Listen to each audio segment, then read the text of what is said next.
बिस्मिल्लाहिर्रहमानिर्रहीम। अस्सलाम वालेकुम यूट्यूबर फ्रेंड्स, कैसे हैं आप सब। आई होप कि आप सब ठीक होंगे और अल्हम्दुलिल्लाह मैं भी ठीक हूँ। मैं आज आपके लिए जो रेसिपी लेकर आई हूँ वो है अरवी की। बहुत ज़बरदस्त ये रेसिपी है, आप इसे घर में ज़रूर ट्राई करें और 2-3 ही मसालों के साथ ये बहुत अच्छी सी बनती है और बहुत ज़्यादा शौक से खाई भी जाएगी। आप इसे अपने घर में ज़रूर ट्राई करें और मेरे चैनल पर जो नए दोस्त आए हैं वो मेरे चैनल को सब्सक्राइब करना ना भूलें, साथ ही बेल आइकन को भी प्रेस करें और वीडियो एंड तक देखें बिना स्किप किए। बिल्कुल स्टेप बाय स्टेप ऐसे ही आप बनाएंगे तो ज़बरदस्त सी अरवी बनकर तैयार होगी और अपने फ्रेंड्स एंड फैमिली के साथ इसे शेयर करें। तो ये जो मैंने लिया है, अब मैंने कढ़ाई ले ली है और इसके अंदर में 1/4 कप जो है तेल डालूंगी। तेल गरम हो जाए तो इसके अंदर ये मैं 1 खाने का चम्मच अजवाइन डालूंगी। अजवाइन से बहुत अच्छा टेस्ट आता है, बहुत ज़बरदस्त बनती हैं अरवियाँ। तो ये लहसुन मैंने दरदरा सा कूट लिया है और हरी मिर्चें हैं, मैंने 15 से 20 अदद मैंने हरी मिर्चें ली हैं और 8 से 9 जवे लहसुन के लेके इसको कूट लिया है। ये इसके अंदर डाल दिया है। इसको हल्का सा हम फ्राई करेंगे ताकि इसका जो है ना पानी जो है ये ड्राई हो जाए, खुश्क हो जाएगी इसका, मिर्चों का भी और उसका भी। ये मैंने अरवियाँ ली छील के इनको मैंने कट कर लिया है, ना ज़्यादा मोटी है ना ज़्यादा पतली कट किया है। इसको मैंने नमक लगा के रख दिया था 20 मिनट के लिए। इसको मैंने फिर अच्छे से वॉश किया है। ये इसके अंदर डाल दूंगी मैं और इसको अच्छी तरीके से इसी के अंदर हम इसी तेल में हमने इसको फ्राई करना है। इसी के साथ अच्छी तरीके से इसके अंदर हम इसको मिक्स करेंगे और इसी में हमने इसको पकाना है।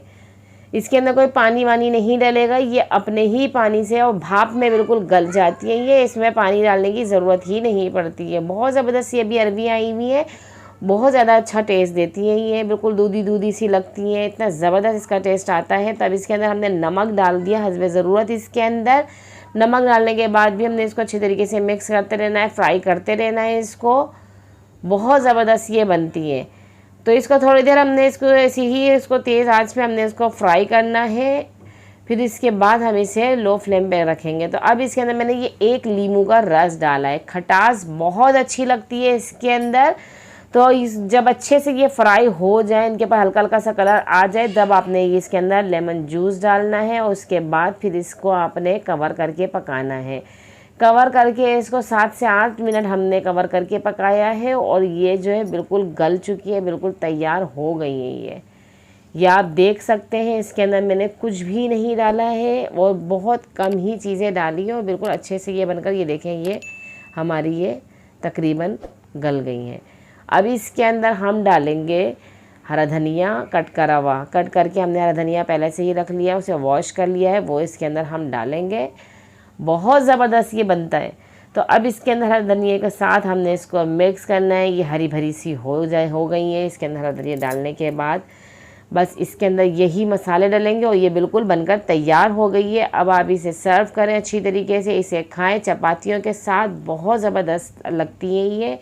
नींबू का रस आप मज़ीद डालना चाहें तो ऊपर से नींबू इसमें डालकर आप इसे खाएं। बहुत ज़बरदस्त ये रेसिपी है जो मैंने आपके साथ शेयर की है। आप इसे बनाना ना भूलें, कमेंट से मुझे बताएं कि आपको कैसी लगी। और अरवियों का सीज़न है, बहुत ज़बरदस्त सी अरवियाँ आई हुई हैं। मैं इसकी अच्छी अच्छी सी डिशेस आपके लिए मज़ीद लेकर आती रहूँगी। नेक्स्ट वीडियो तक दीजिए इजाज़त। अल्लाह हाफिज़।